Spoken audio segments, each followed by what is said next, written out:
Cool, votre émission qui promeut l'entrepreneuriat, le leadership et la bonne gouvernance. Nous sommes actuellement à la nouvelle route Carrousel où nous tournons notre émission. Comme à l'accoutumée, nous aurons nos différentes rubriques, à savoir le face-à-face et la lecture de mails. Retrouvons-nous après un petit verre d'eau. À tout de suite.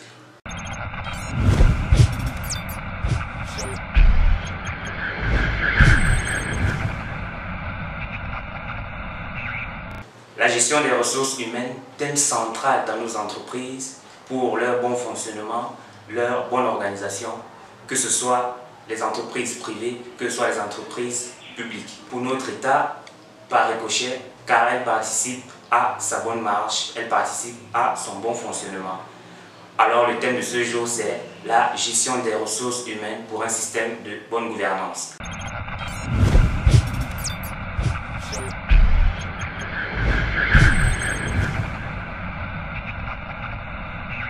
Pour en parler sur ce plateau, je reçois M. Komo Laurent Dylan. Bon après-midi, monsieur. Bon après-midi, Alexander. Bon après-midi à vos téléspectateurs. Merci pour l'invitation. Comment allez-vous cet après-midi? Je vais bien, merci. Et vous? Je vais très bien, merci. Alors, M. Komo, vous êtes consultant en ressources humaines. Vous êtes diplômé major du Centre régional africain d'administration du travail. Vous êtes également artiste, musicien du nom de NLD Manager. Exactement. Et vous avez fait sortir un single, Ça sort comme je veux. Ouais, ça sort comme je veux. Félicitations déjà pour cette passion. Merci. J'invite déjà à tous ceux qui nous regardent à aller s'abonner sur la page NLD Manager officielle. Donc, allons nous abonner à la page NLD Manager. Est-ce que vous avez un message à passer à ceux qui nous regardent aujourd'hui? Bon, le message, je m'adresse particulièrement à la jeunesse pour dire que chacun doit être responsable de ses actes. Prenons nos destins en main et comme j'ai l'habitude de le dire, le destin n'est qu'un dessin, chacun de colorer à sa convenance. Donc c'est le message qui est derrière le titre, ça sort comme je veux. Voilà. Donc c'est ce que je veux dire. Que ça continue à sortir comme tout le monde veut et le reste viendra. Je le disais déjà à l'entame, nous allons aborder le thème la gestion des ressources humaines pour un système de bonne gouvernance. Pour que nous soyons au même niveau de compréhension pour nos internautes, pour ceux qui nous regardent, c'est quoi la gestion des ressources humaines premièrement et secondement, c'est quoi la bonne gouvernance? Alors merci pour la question. Dans la gestion des ressources humaines, on a gestion qui vient du verbe gérer et on a ressources humaines. Donc la ressource humaine c'est l'ensemble de talents, l'ensemble de compétences que dispose une entreprise pour l'atteinte de ses objectifs. Une entreprise, une organisation, même un gouvernement pour l'atteinte de ses objectifs. Donc, s'il faille définir basiquement la gestion des ressources humaines, on dira tout simplement que c'est gérer les hommes. Voilà. Mais pour nous, les professionnels du métier, on comprend la gestion des ressources humaines comme étant un ensemble d'activités qui vise à développer l'efficacité collective des individus qui travaillent à l'entreprise. Voilà. On peut également la comprendre comme étant un ensemble d'activités qui vise à mettre l'homme qu'il faut à la place qu'il faut et au moment où il le faut. Disons également que la gestion des ressources humaines a évolué. On parlait d'abord de gestion administrative du personnel, après de gestion du personnel et ensuite gestion administrative, et ensuite gestion des ressources humaines. Alors à la gestion du personnel, l'homme était considéré comme une charge. Et pourtant avec la gestion des ressources humaines, cela va au-delà. L'homme n'est plus considéré comme étant une charge. L'homme est un capital humain sur lequel on peut compter. Voilà.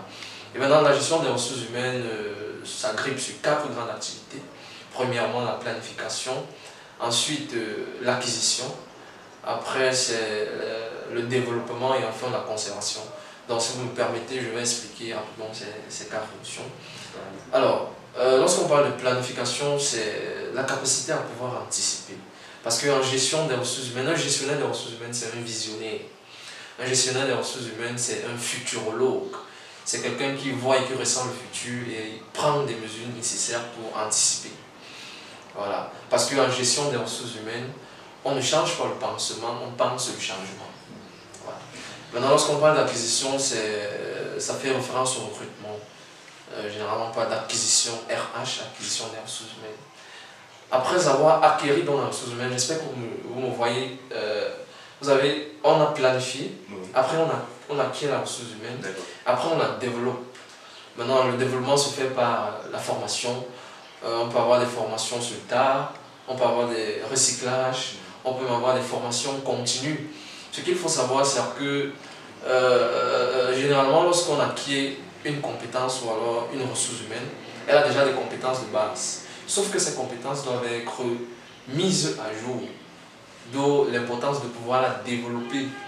Raison pour laquelle on parle de développement des ressources humaines, développement RH, parce que être compétent n'est rien, le devenir est tout.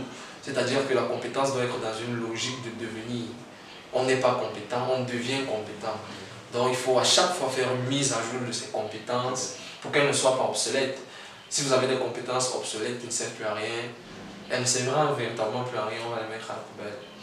Voilà. Et après, le développement, c'est bien évidemment la conservation. Imaginez que vous avez recruté quelqu'un, vous l'avez développé, après il part. Donc il faut trouver des moyens pour pouvoir le fidéliser, pour pouvoir le motiver.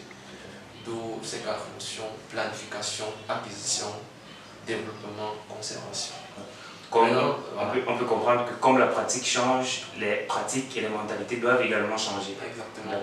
Maintenant, en ce qui concerne la bonne gouvernance, c'est tout simplement la capacité qu'a une organisation ou un gouvernement, si vous voulez, à mettre en œuvre des politiques gagnantes et surtout à gérer avec efficacité les ressources publiques ou alors collectives. D'accord. Donc, pour essayer de résumer, on comprend que la gestion des ressources humaines touche tant les personnes physiques, les personnes morales privées que les personnes morales publiques. Exactement. Maintenant, peut-être avant de sortir de la question, on va rappeler que les piliers d'une bonne gouvernance, on a la responsabilité, on a la transparence, on a la capacité à pouvoir atteindre les objectifs, on a la capacité à servir les autres et non à se servir comme on le voit généralement dans nos gouvernements africains. Donc, c'est un peu ça. Je vous invite d'ailleurs d'aller les consulter, ces 12 piliers ou principes de la bonne gouvernance sur Internet. Alors, en quoi la gestion des ressources humaines est-elle d'une importance pour la bonne gouvernance? Alors, merci pour la question, c'est une très bonne question. Alors, je reprendrai cette question par un proverbe arabe qui dit que la différence entre le jardin et le désert, ce n'est pas l'eau, c'est l'homme. Ça veut dire que la différence entre une organisation qui croît et celle qui végète se situe au niveau de son capital humain. Voilà. Ça veut dire que lorsque la gestion des ressources humaines, lorsque la gestion de, je dirais même de la richesse humaine, parce que dans GRH, s'il fallait remplacer le R par un autre mot, je dirais gestion des richesses humaines. Alors, lorsque la gestion des ressources humaines est donc prise avec le plus grand soin, la bonne gouvernance suit. C'est un automatisme, je vais le dire comme ça, sans toutefois exagérer. Donc c'est un peu ça. Donc on conclut là que la bonne gouvernance, le thème central, c'est la ressource humaine. Parce que c'est l'homme qui implémente cette notion de bonne gouvernance. Tout à fait. Sans les hommes, on peut... Voilà. Donc ils doivent être dans un moule bien organisé pour pouvoir se déployer sur le terrain. D'accord. Ainsi dit, maintenant on va parler des obstacles. À quel obstacle majeur fait face la gestion des ressources humaines? Alors, sur le plan des organisations ou des entreprises, la gestion des ressources humaines, le premier obstacle, c'est que c'est une science qui n'est véritablement pas encore comprise. Surtout pour nous, Africains, la gestion des ressources humaines est mal comprise par la plupart des dirigeants, pas les dirigeants, pas les chefs d'entreprise et tout le reste. Le deuxième obstacle, c'est que en gestion des ressources humaines, il faut définir des politiques générales. Au même moment, il faut individualiser les actes de gestion. Exemple pratique. Si je suis dans une entreprise où j'ai à la fois un chrétien et un musulman, il sera difficile de demander à un chrétien de venir à l'entreprise le dimanche. Vous voyez un peu. Vous voyez que la notion d'individualisation intervient. Exactement le mercredi pour le musulman. Voilà. Et en même temps, il faut également définir des politiques globales. Donc, il faut jouer avec cette pédale, ça rend un peu la chose difficile. L'autre difficulté également que fait face la gestion des ressources humaines, c'est que la gestion des ressources humaines a quelque chose de particulier, c'est que c'est une fonction partagée. Contrairement aux autres fonctions de l'entreprise, la gestion des ressources humaines, c'est une fonction partagée. C'est-à-dire qu'elle regroupe l'ensemble des managers de chaque fonction et pour lui permettre de travailler avec efficacité. Et maintenant, lorsqu'elle est mal comprise, lorsque le jeu et l'enjeu ne sont pas compris, ça bloque et la gestion devient bien évidemment difficile.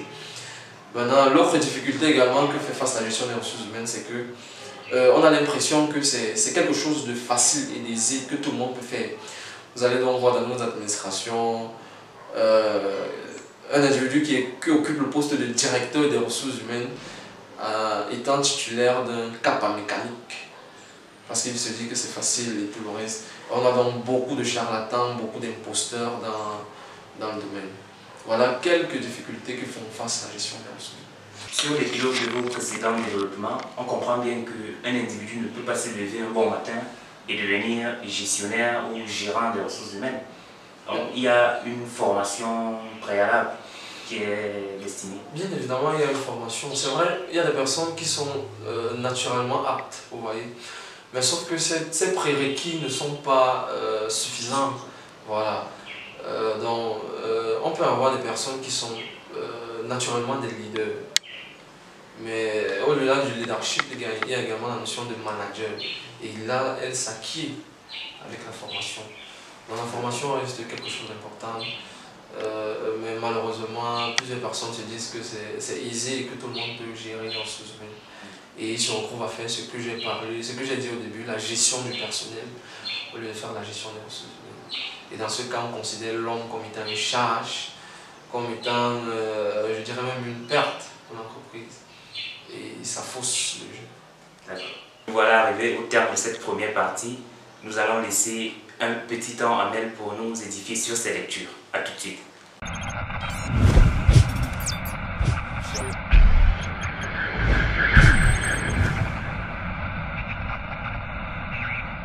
Bonsoir à vous, chers internautes. Bienvenue une fois de plus dans la rubrique La lecture de Mel. Aujourd'hui, je vais vous parler de la gestion des ressources humaines pour un système de bonne gouvernance, le cas des entreprises. Alors, la gestion des ressources humaines, anciennement appelée gestion du personnel, parfois aussi appelée gestion du capital humain, est l'ensemble des pratiques mises en œuvre pour administrer, mobiliser et développer les ressources humaines impliquées dans l'activité d'une organisation. Ces ressources humaines sont l'ensemble des salariés de tout statut, ouvriers, employés, cadres, faisant partie de l'organisation, mais aussi et de plus en plus liés à elle par des rapports de sujétion. Ainsi, les prestataires extérieurs ou sous-traitants sont considérés comme faisant partie du périmètre des ressources humaines de l'entreprise. Dans un premier temps, cette fonction est étendue dans une perspective opérationnelle. Il s'agit d'administrer un personnel qui peut être numériquement important et réparti en différents niveaux de hiérarchie ou de qualification. Gestion de la paye, du droit du travail, contrat de travail, etc. Dans un second temps, la fonction acquiert une dimension plus fonctionnelle. Il s'agit d'améliorer la communication transversale entre services et processus et de mettre en œuvre un développement des salariés à l'intérieur de l'entreprise. Gestion des carrières, gestion prévisionnelle des emplois et des compétences, ou recrutement, pour ne pas dire sélection et formation, etc. La gestion des ressources humaines intervient à tous les stades de la vie des salariés dans l'entreprise, dont leur entrée et leur départ. Elle se décline ainsi en de multiples tâches: définition des postes, recrutement, gestion des carrières, formation, gestion de la paye, des rémunérations, évaluation des performances, gestion des conflits, relations sociales et syndicales, motivation et l'implication du personnel, communication, les conditions de travail, sélection et équité, justice distributive, interactive, etc. Afin de valoriser les compétences, la motivation, l'importance et l'organisation, il est possible de donner toute l'attention nécessaire à certains outils de gestion, notamment le recrutement. En évaluant les compétences et la motivation lors du recrutement, on s'assure d'avoir un personnel adéquat en nombre et en qualification. La formation et le coaching, afin d'améliorer le niveau de compétence des salariés, mais aussi pour améliorer leur motivation. La motivation positive, récompense, félicitations, primes, promotion, formation et négative, sanction, réprimande, réduction ou suppression d'une prime, rétrogradation, voire licenciement. La motivation positive et la motivation négative ont chacune leur efficacité. La sanction peut être démotivante pour l'intéressé, mais il faut relativiser cette crainte car elle fait appel au principe de responsabilité et d'exemplarité. Elle renvoie aussi l'individu au groupe. Ce dernier peut mal vivre des comportements non sanctionnés quand ils sont hors jeu. Cela peut être un facteur de démotivation quand une absence de sanction traduit de fait un déséquilibre entre celui qui se dévoue et celui qui ne fait rien. Le souci d'équité doit guider l'administrateur. De ce point de vue, la gestion des ressources humaines doit intégrer aussi dans sa pratique administrative la notion de groupe ou d'équipe par la communication et la transparence. Il est essentiel que le salarié ait les informations nécessaires à l'accomplissement de sa tâche et ait une idée précise de l'évolution et des objectifs de l'entreprise elle-même et de son environnement. De nos jours, l'abondance d'informations a rendu nécessaire la mise en place de systèmes de gestion de l'information comme les systèmes de gestion des connaissances par la planification et le contrôle de l'avancement des tâches. L'optimisation de l'organisation, c'est-à-dire l'ordonnancement des tâches et leur affectation aux personnes les plus compétentes disponibles, permet d'améliorer l'efficacité d'exécution par l'administration du personnel. Il est coutumier de dire qu'une bonne gestion des ressources humaines se traduit en premier lieu par une administration fiable du personnel. En l'occurrence, il s'agit de sécuriser son effectif en assurant un paiement rigoureux de salaires et des primes, en suivant la gestion des présences et des absences, des heures supplémentaires, en planifiant les congés, en organisant les remplacements, etc. Ce point est essentiel car il caractérise une part des obligations contractuelles statutaires pour un fonctionnaire d'une entreprise ou d'un service public envers son salarié. Lorsque l'entreprise traverse une crise, le rôle des ressources humaines est primordial. Une crise même financière naît souvent d'une erreur humaine. C'est le devoir des responsables des ressources humaines de mettre en place un projet de redressement et ceci passe par la nomination et le suivi d'une équipe d'intervention efficace. De l'identification à la sortie de crise, la gestion des ressources humaines est la variable clé dont l'avenir d'une structure peut dépendre. Alors, chers internautes, voilà donc, chers internautes, le rôle et l'importance des ressources humaines pour le développement d'une entreprise. Veuillez appliquer tout ceci dans vos entreprises respectives et vous verrez, les résultats seront escomptés. Alors, pour cette rubrique, merci de m'avoir suivi. J'attends les commentaires et les abonnements pour la prochaine rubrique. Retrouvons-nous la semaine prochaine. Merci.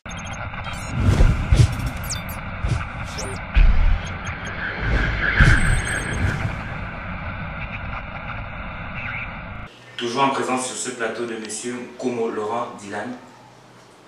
M. Komo, pensez-vous que la gestion des ressources humaines a été utile au début de la pandémie au regard du confinement ou du retrait imposé? Parce que le terme confinement, je n'aime pas vraiment employer ce terme ici au Cameroun.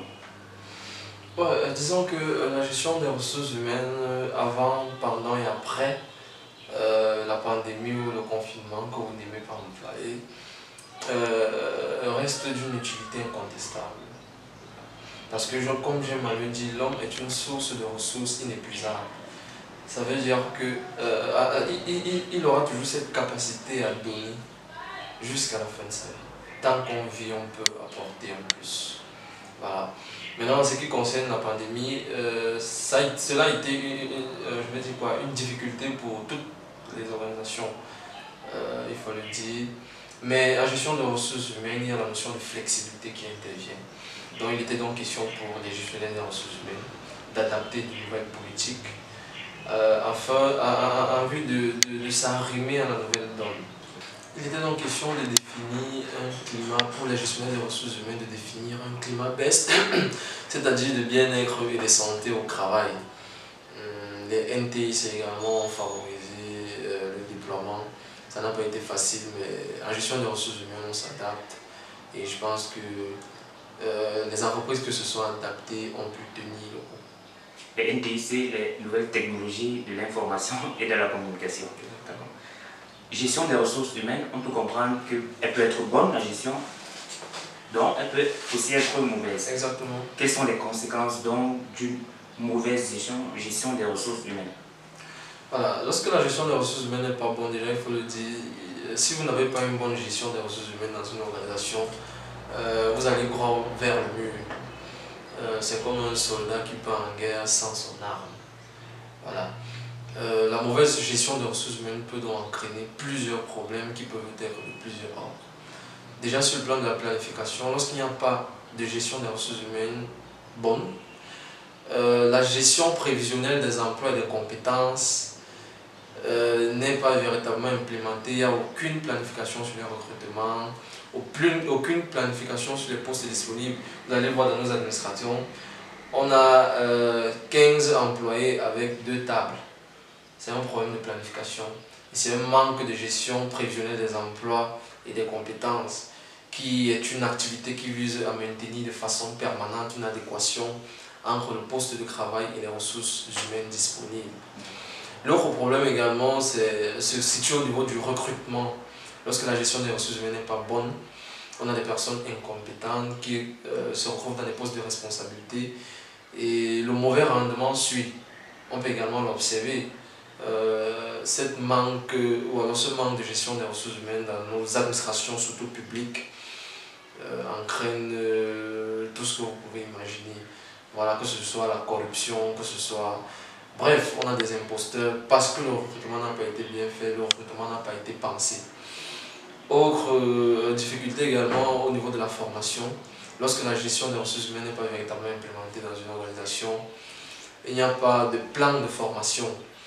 Et vous verrez donc des personnes qui sont, je veux dire quoi, qui ont des compétences plates et qui n'évoluent pas, qui ne sont pas dynamiques en fonction des nouvelles réalités, en fonction des nouvelles attentes dans les différents postes de travail.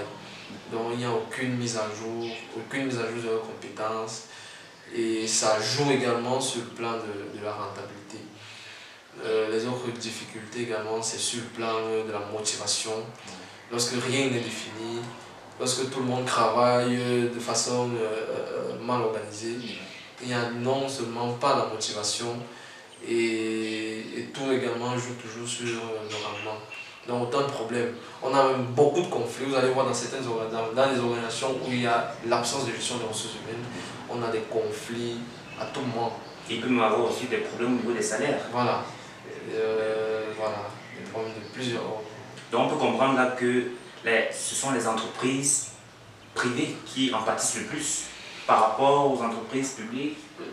Bon, c'est un peu une erreur et c'est justement ça que les politiques publiques pensent. En réalité, la gestion des ressources humaines est autant importante dans les entreprises publiques que dans les administrations privées. Voilà, donc c'est un peu ça. Autant de problèmes et on a même des problèmes de climat social. Parce que le gestionnaire des ressources humaines, comme je vous ai dit, a cette capacité à faire naître un climat best, c'est-à-dire un climat de bien-être et de santé au travail. Lorsqu'il n'y a pas de gestion des ressources humaines ou lorsqu'elle est mal organisée, le climat social est délétère et la suite, on peut tomber en évidence que c'est pas ça, c'est pas la rentabilité que nous avons souhaité. Donc, il faut vraiment prendre soin de cette gestion. Il ne faut pas la prendre vaguement et la jeter à la poubelle. Exactement. Tant de difficultés, Tout à fait. D'accord.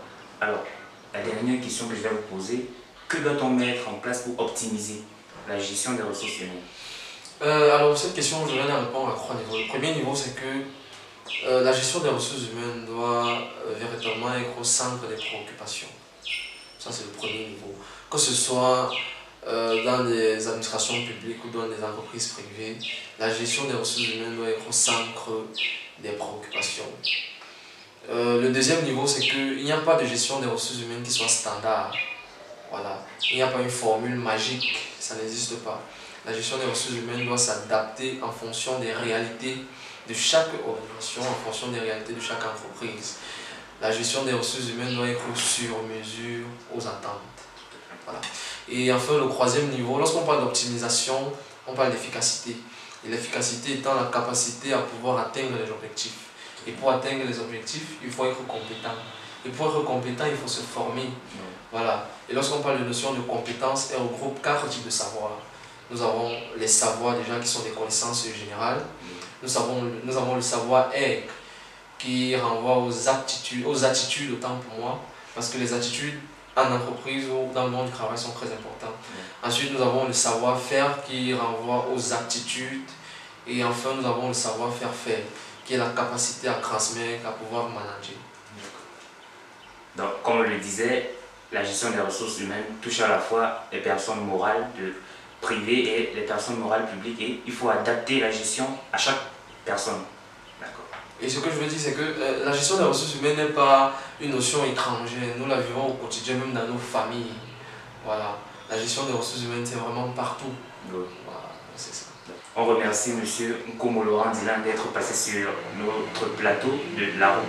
Merci, monsieur. Merci également, c'est moi qui vous remercie pour l'invitation.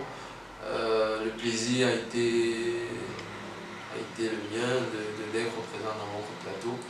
Et peut-être le dernier mot que je vais dire à la jeunesse, c'est de toujours se former. Parce que, comme je l'ai dit à l'entame de cette émission, c'est que être compétent n'est rien, le devenir est tout. Donc il faut faire une mise à jour de ces compétences et vous verrez que vous serez toujours à la page. Vos compétences seront mises à jour et vous pourriez facilement vous adapter. Donc formez-vous, soyez des éternels élèves. Et peut-être pour chuter, je dirais, comme je l'ai dit au début, que chaque jeune, à travers cette émission, puisse prendre ses responsabilités en main. Déjà, je vous félicite la roue pour l'initiative. Merci, merci. Voilà, je vous suis depuis un bon bout et je pense qu'avec le temps, on refera d'ailleurs. Exactement. Donc il faut donc que chacun prenne ses responsabilités, surtout la jeunesse. Voilà. Et arrêter d'accuser le voisin, arrêter d'accuser la grand-mère du village, que chacun soit responsable de ses échecs. Parce que même pas le destin, n'accusez pas le destin, parce que le destin n'est qu'un dessin. À chacun de le colorer à sa convenance. Désormais, ça sort comme je veux. Donc, c'est un message passé à vous, c'est un message passé à moi parce que moi, je suis jeune. Donc, il faut qu'on se forme, il faut qu'on travaille pour atteindre nos objectifs. Merci, M. Nkomo. Je vous dis bon vent dans votre carré de consultant en ressources humaines et dans votre passion, la musique. Merci, merci. NFD Manager, on précise, votre single c'était C'est. Ça sort comme je veux. Exactement. Merci, merci, merci. On vous remercie, vous qui nous avez suivis depuis votre maison où vous êtes. On espère que vous avez aimé l'émission. On vous invite d'ailleurs à liker et à mettre des commentaires en bas de page. Cette émission a bénéficié à la caméra Edith Makouni Mel, à la supervision M. Théophile Zele Kanga et moi à la présentation bien sûr, votre fidèle Tokomangan Andrew Alexander. On se dit à la semaine prochaine. Ciao, ciao.